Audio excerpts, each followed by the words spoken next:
Hey, good morning, everyone. It's 7 a.m.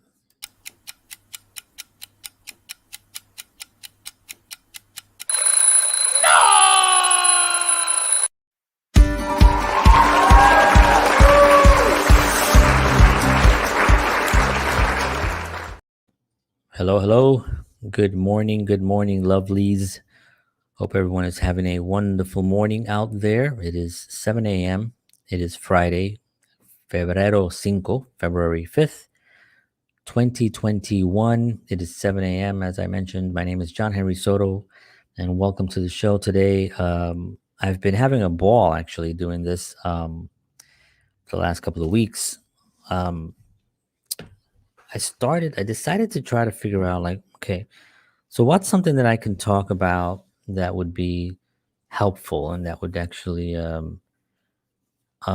be of value to people? And I thought, well, there's a lot of great information in this one particular book, which is called The Way to Happiness by L. Ron Hubbard, written in 1981. And it's not a religious book. It is actually a book of common sense things to do to apply to your life to make your life better, to actually live a happier life. Some of the stuff is like, yeah, we kind of know that, right? Because we've been taught certain things, even though some of them have a little bit of a tricky um, society kind of switches them around sometimes. But for the most part, some of them are really broken down into these 21 precepts. And these 21 precepts are fantastic. We're up to number 14. In case you've missed the first 13, you can go back and check those out. Also, if you are interested in one of these little booklets yourself, you can actually email me at johnhenrysoto at protonmail.com. I'll flash it on the screen here real quick. And email me with the title, The Way to Happiness Booklet. The Way to Happiness Booklet. And I will actually send one out to you free of charge when you do so. It is a small booklet. It has the same precepts. It's not a big book like this one, although you can get this one as well if you wanted to purchase that one. This booklet contains 21 precepts and is really great. So anyway, I would do that if you're interested. All right, let's get that out of there. And let's get back to here. Okay. All right. So today's precept is be worthy of trust. Number 14, be worthy of trust. And we're going to begin here. I'm going to get a cup of coffee. My morning reading is, I read a lot out loud for, you know, um, monologues and acting stuff. So I'm comfortable reading out loud, but for some reason in the mornings, I'm still kind of like getting it. And I get a little tongue tied, but I apologize. I will make sure that it's being duplicated. I think that's the key thing, right? So let's begin here with be worthy of trust. After I read this, then we'll go into a small conversation on some of my experiences, and if anyone has any experiences themselves with this, or any comments, or any suggestions, or anything at all, please write it into the chat box there, and we'll address those. All right. So let's see. Number 14, be worthy of trust. Unless one can have confidence in the real, see what I mean?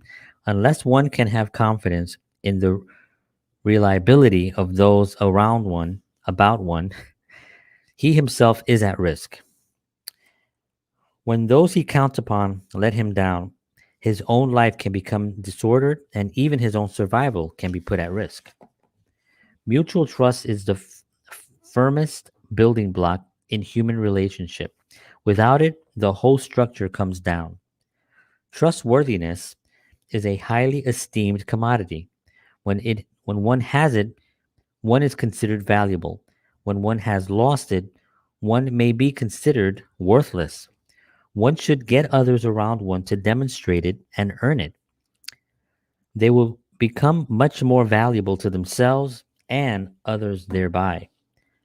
Number two, there's two sections in this. The first one was what I said was Um, well, number one, actually, that's just an opening. Number one says, "Keep your word once given."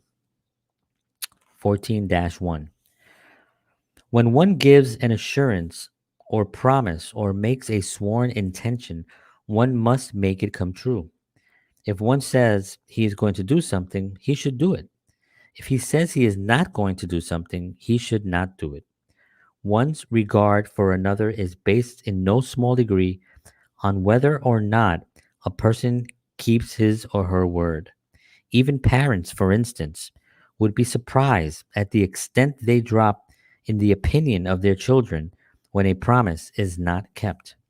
People who keep their word are trusted and admired.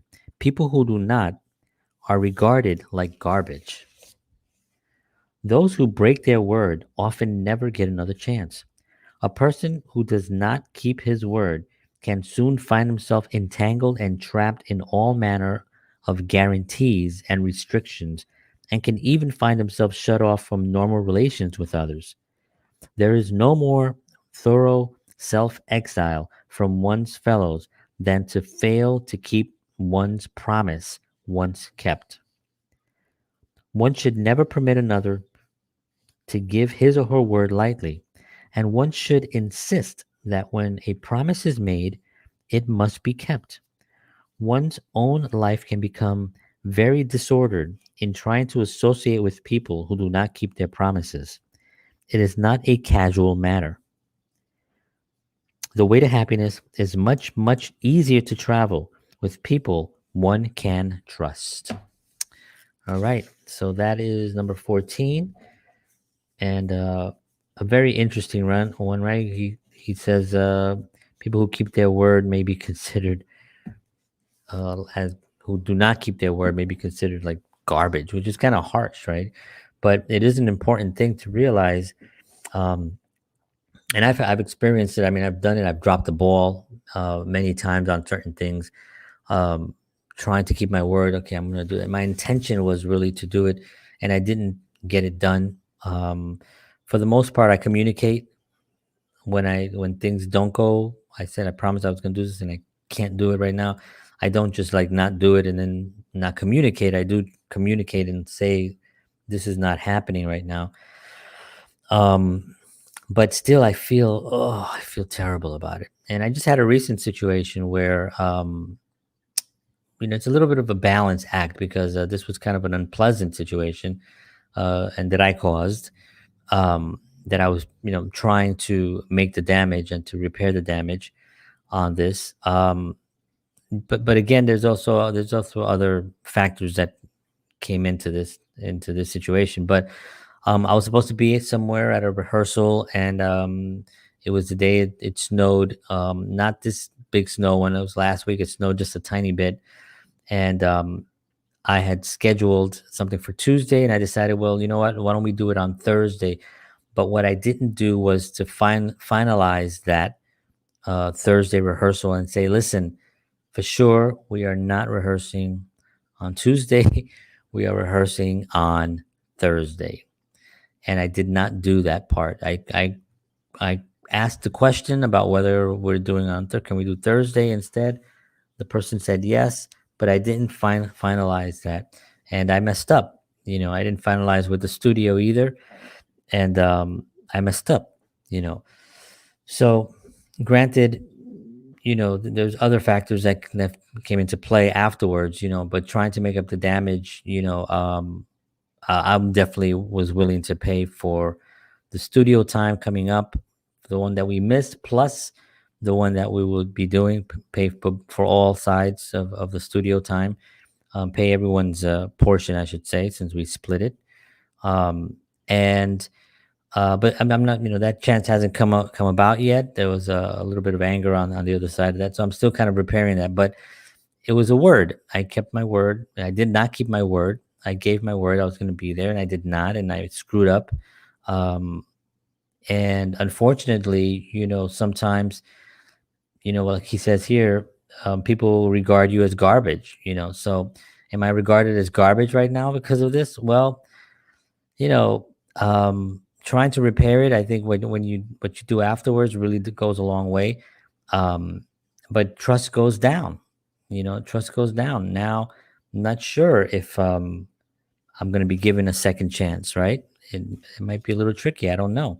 I'm working towards it. Working towards trying to repair the damage and trying to make it right, and try to um, make sure that they understand that I didn't do this on purpose. It was I screwed up, and I made a mistake, and I'm willing to correct that. So, um, but in life, you try to you want, especially if you're in the business of scheduling, right?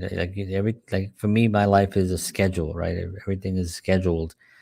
I'm here, and when I get off of here, I have to go um, get the kids up, and my my daughter and my son are both starting a school program that we're involved in. Even though it's homeschool, it's one day a week that we meet all as a group at a church, and we do it's like a class. It's a whole school, and it's an all day thing from 9 to 3.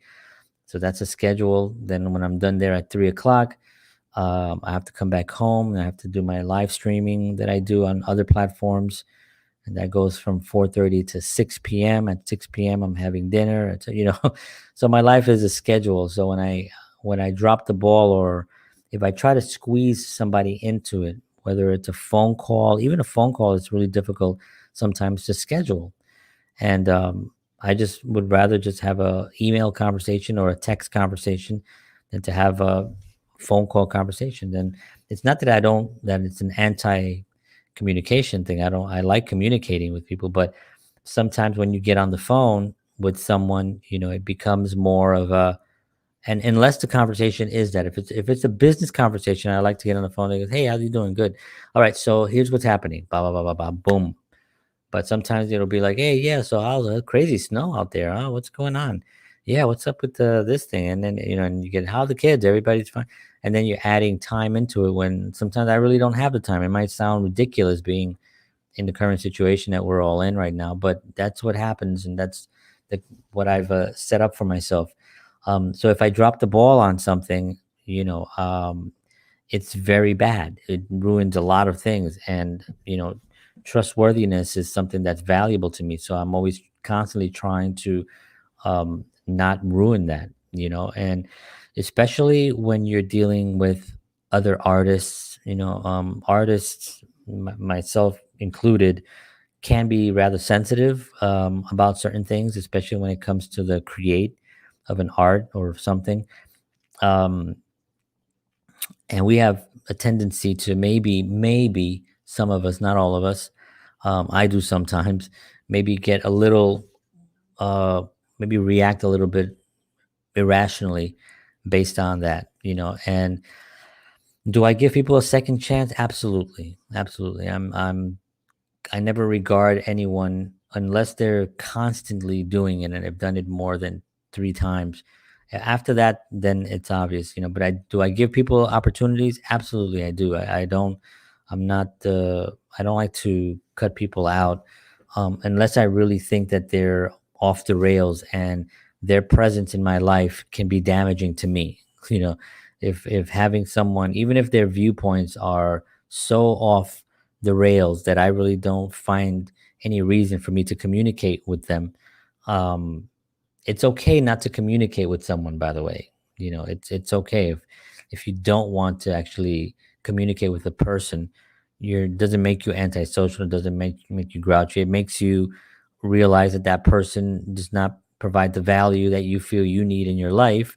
And if you cut them off or you just stop communicating to them, it's okay. It's not a big deal. You make the best of it um, with those around you that provide value, and you should always try to provide value to others in your environment, right? Because what the hell, why are we here really if we're not here to try to make others feel better in your presence, right? Who wants to be the guy who walks in the room and everybody goes, ugh, right? And I know people like that. People that they walk in the room and people are like, "Oh God, look who's here." I mean, that must suck to be that person. I'm very fortunate where I know I walk in a room and I don't, that doesn't happen. Um, you know, uh, it's it's it's one of those it's one of those interesting things that you run into when you meet people. Where, and I meet a lot of people, right? I meet hundreds of people, and I've met thousands and thousands of people through social media, and then through real life and through projects and films and all that stuff in the last 15 years or something. Um, it's been it's been fantastic, but at the same time, it's you meet someone sometimes and you realize that person and you are just not going to gel, right? So you wouldn't make any promises to someone like that, and don't make any promises to people like that. And if they make promises to you and you feel like, "Man, I don't really care one way or the other," it's fine too. I don't think people are purposely want to drop the ball. I think when they say it, majority of them are 100% fully, their intention is to get it done, and maybe in their own minds, maybe there's a delusional section there of something going on, or maybe there's just, they're not they're not looking at their circumstances of what's needed to actually accomplish what they're trying to accomplish. Maybe that part of it is a little skewed, but when they say it, I think I really truly believe, at least I choose to believe, maybe I'm naive on that, but I do think that they really, their intentions are to get that done. And that to me means a lot. I also look at their eyes and I see, are they really looking at me? you know, are they saying, listen, I'm really going to do this. I'm going to do it. I'm going to do it. Don't worry about it.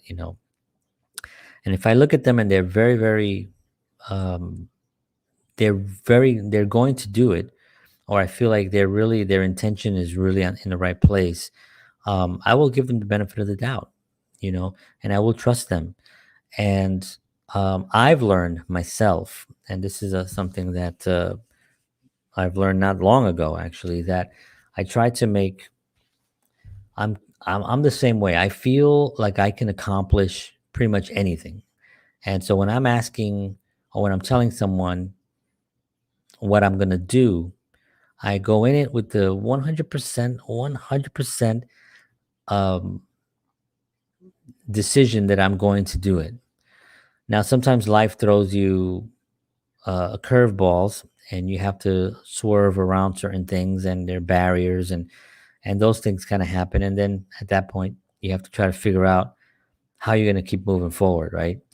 Um, and that sucks because people do rely on certain things. And for another one of my drop balls, because of certain circumstances in my life, were some of my films. I have two films that I've shot a long time ago. I feel like a very long time ago, over 2 years. I'm right at the end of one that I just started really diving into almost every single day, working on it. And I'm not a good editor, so I had to learn how to edit, which I did last year. I just spent a lot of time on different webinars, and so trying to make sure that that promise that I made, that people put that trust in me, that when I say it again, I know that I can do it because I can sit in front of a computer now and I can edit. Do I like editing? It's not my favorite thing, but I sit there and I'm starting to appreciate it more. I'm starting to learn a lot about it. Obviously, the technical part is the easier part, is where the buttons are and all the cutting and the piecing together. That's the easier part. But the narrative and telling the story and making sure that it moves smoothly, that becomes a little bit more of a challenge. That's what I started learning. So I did that because I dropped the ball on a lot. And you know how am I going to get great actors, which these films had great actors? How am I going to get them to even want to work with me again if I can't get the projects completed? you know so that's been a little bit of my you know dropping the ball. And um, I know that trustworthiness has been lowered in me and in those people. Although I have work in the past that has been released and people have seen it, they know that I can accomplish something, and I have. So I think that's what keeps people a little bit more motivated, or at least more tolerant of me, and making it okay that I'm kind of like, and I'm communicating to everybody and saying, "Oh my God, I'm so sorry, I can't, haven't been able to get this done." I also had a computer issue. I had a computer crap out on me. I had, finances, trying to buy an expensive computer was a challenge. But last year we decided to really go in all in on it, and we spent a lot of money on this whole setup that I have here with lights and microphones and a great computer, a nice monitor, everything that we need, the green screen, all that stuff. Well, I already had the green screen, but all the things that we need to actually put together a, to edit and to also put together decent shows and to have high quality. And so if people can have a trust in you and say,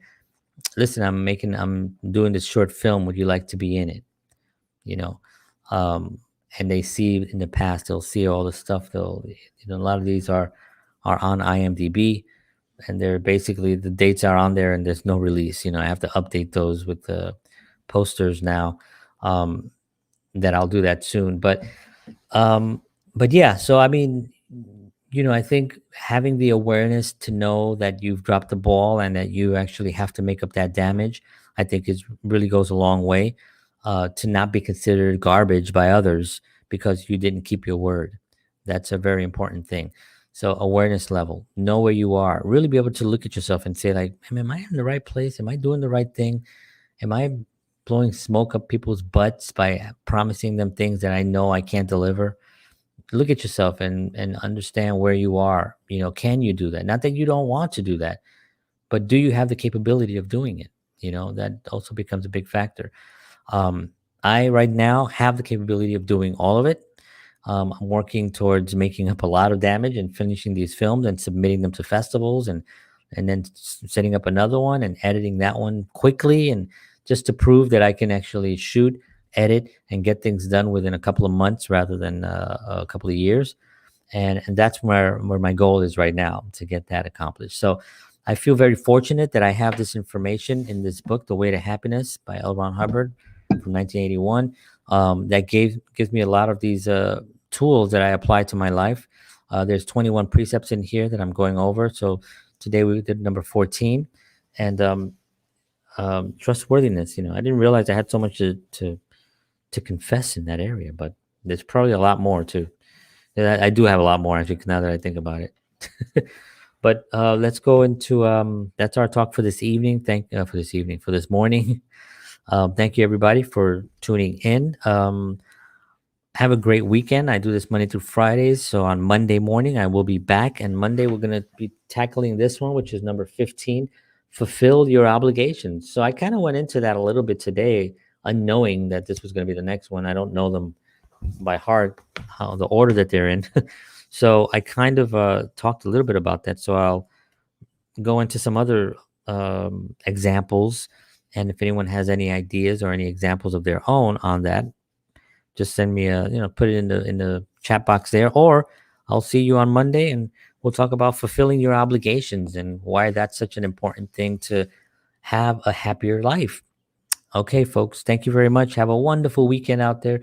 Stay safe, love each other, make today great, do the things that you love to do, and I will see you on Monday morning. And as always, peace.